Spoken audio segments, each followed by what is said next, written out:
Okay. అప్పుడు గురుగారు doctor Nerella Venumadhav గారు, నాకు కూడా నీకు కూడా కదా, అందరికీ ఆయనే గురుగారు. అవును గురుగారు. ఓకే. నా వేణుమాధవ్ గారి శిష్యరికంలో నేను డెవలప్ కావడం జరిగింది.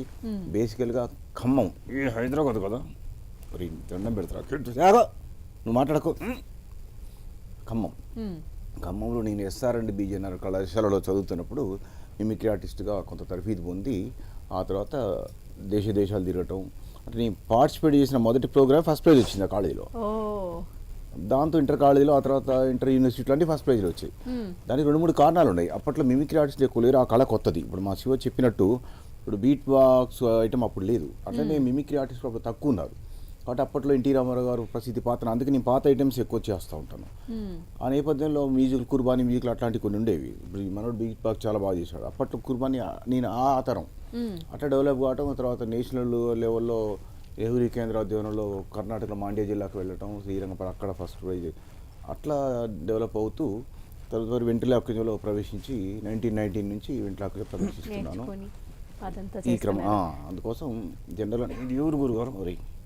సరే, నీదే ఊరు? హైదరాబాద్. నీది హైదరాబాదేనా? ఆగు చెప్తాను. నాది ఖమ్మం, నీది నాది హైదరాబాదు. ఓకే. హైదరాబాద్లో మీ ఇల్లు ఎక్కడ? ఖమ్మంలో ఇల్లు ఎక్కడ? ఖమ్మంలో మా ఇల్లు చర్చ్ కాంపౌండ్ దగ్గర ఉండేది. ఆ నుంచి హైదరాబాద్ వచ్చేసా కాబట్టి ఇప్పుడు హైదరాబాదే. అర్థమైందా? హైదరాబాద్ నీ ఇల్లు ఎక్కడ? మా ఇల్లు నల్లకుంటలో. ఏంటి? మా ఇల్లు నల్లకుంటలో. అందుకని నల్లగున్నావు. ఇలా అంటారా మీ గురువు గారిని? తప్పు కదా. అడగాలి. మధ్యలో ఎందుకు వస్తావు? ధన వస్తావు. ధన వస్తున్నాను. సరే, మీ ఇల్లు ఎక్కడ? ఎర్రగడ్డలు. ఏంటి? మీ ఇల్లు ఎర్రగడ్డలునా? ఎందుకు అక్కడ అందరూ ఎర్రగుంటారా? ఎర్రగున్నా. అబ్బా, ఎర్రగడ్డలు ఉంటారు. ధనలక్ష్మికి ఎక్కడ? కూడా ఎర్రగడ్డి. ఎర్రగడ్డలో చర్చేసామా? తెల్లాపూర్ అనుకుంటా. తెల్లగా ఉంది కదా కొంచెం తెల్లగా ఉంది, నాలుగు ఎర్రగా ఉంది. ఓకే. సరే, తెల్లగా ఉన్న వాళ్ళు తెల్లాపూర్. మరి కొంతమంది హైటెక్ ఉంటారు కదా, వాళ్ళు ఎక్కడ ఉంటారు? హైటెక్ సిటీలు ఉంటారు. అమ్మో, కరెక్ట్ చెప్పరా, నీకు దండం కడతా. పెట్టొద్దు కానీ కరెక్ట్. మీ ఇల్లు ఎక్కడ? నాగార్జున ఇంటి ఎదురుగా. అబ్బో, నాగార్జున ఇంటి ఎదురుగా. నాగార్జున ఇల్లు ఎక్కడ? నా ఇంటి ఎదురుగా. మరి మీ ఇల్లు ఎక్కడ? నాగార్జున ఇంటి ఎదురుగా. నాకు అర్థమైంది. మరి మీ ఇద్దరిండ్లు ఎక్కడ? ఎదురుగా. సరిపోయింది. ఇలా చెప్తే అడ్రస్ ఏం అర్థం కాదులే కానీ. సరే, ఒక మిమిక్రీ చేస్తావా? ఏం చేయాలి? కుక్క ఎలా అరుస్తుంది? ఏ కుక్క? బాంబే ఉందా? ముంబై. అదే బాంబే ఉందిగా. ఉంది. బాంబేలో కుక్క ఎలా అరుస్తుంది? అసలు నీకు తొలకైందో? ఎందుకని అక్కడ కుక్కర్తి ఇక్కడ కనబడుతుందా? వామ్మో,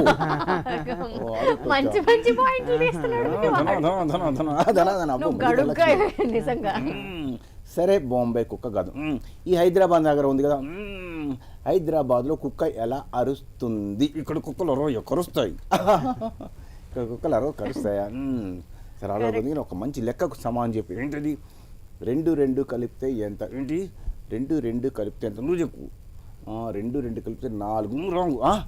2 కలిపితే 4 కాదు. ఎంత? నువ్వు చెప్పు. 2 22.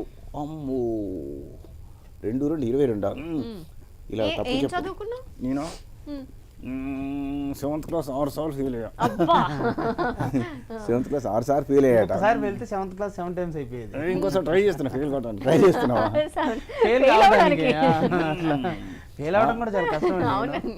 ఆ తర్వాత ఏం చేస్తాం? Business, cinema, real estate. అంటే ఫెయిల్యూర్ అందరూ అక్కడ సక్సెస్ అవుతారు నీ ఉద్దేశం? అవును గురు. ఓకే. ఇట్లాంటి ఈయన్ని చూసే రాశారేమో అప్పట్లో మన ఎవరు వేటూరు గారు. లెక్కలు ఎక్కాలు తెల్వనోళ్ళు లెక్కతోటి లక్ష్యాలలో మునిగి తేలుతారని.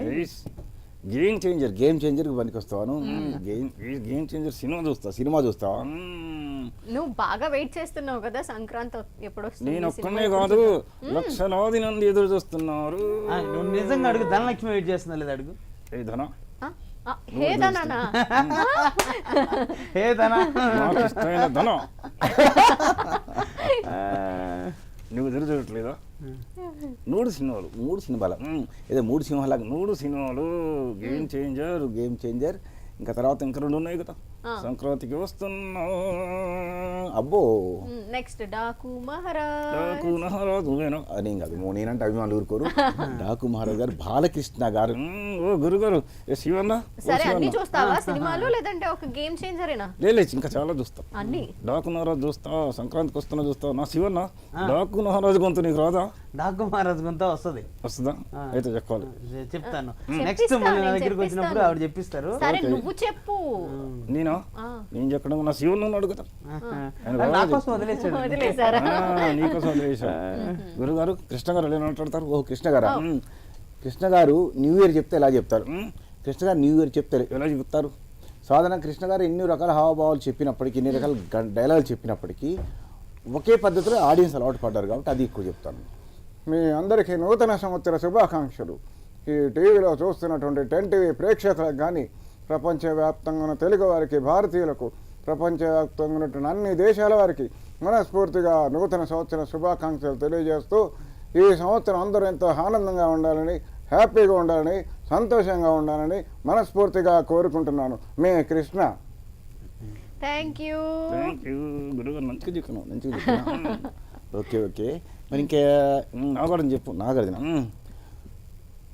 ఏమిటి నూతన సంవత్సర శుభాకాంక్షలు? అందరూ హ్యాపీగా జరుపుకున్నారా? మీ అందరికి నూతన సంవత్సర శుభాకాంక్షలు. నేను మా అమల కలిసి చాలా బాగా జరుపుకున్నాం.